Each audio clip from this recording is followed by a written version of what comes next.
ഉൽപ്പത്തി 11 ബാബേൽ ഗോപുരം ഒരു ചെറിയ പ്രസംഗം. പ്രിയ സഹോദരങ്ങളെ, ബുക്ക് ഓഫ് ജെനസിസ് 11 അധ്യായത്തിൽ നമ്മൾ ബാബേൽ ഗോപുരത്തിന്റെ കഥ കാണുന്നു.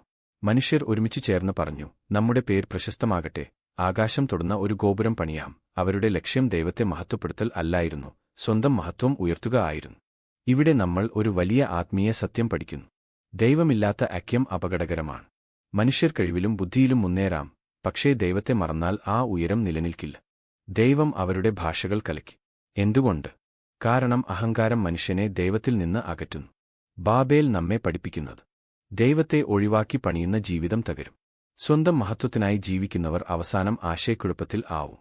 ദൈവത്തിന്റെ ഇഷ്ടം കൂടാതെ ഉയരാൻ ശ്രമിക്കുന്നതിനെ ദൈവം അനുഗ്രഹിക്കില്ല.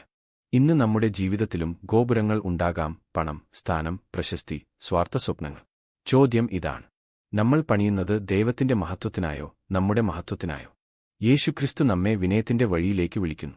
ബാബേലിൽ മനുഷ്യർ പിരിഞ്ഞുപോയി, എന്നാൽ പരിശുദ്ധാത്മാവിലൂടെ ദൈവം തന്റെ ജനത്തെ വീണ്ടും ഒന്നാക്കുന്നു. അതുകൊണ്ട് നമുക്ക് പ്രാർത്ഥിക്കാം: കർത്താവേ, എന്റെ ജീവിതം എന്റെ മഹത്വത്തിനല്ല, നിന്റെ മഹത്വത്തിനായി ആയിരിക്കട്ടെ. ആമേൻ.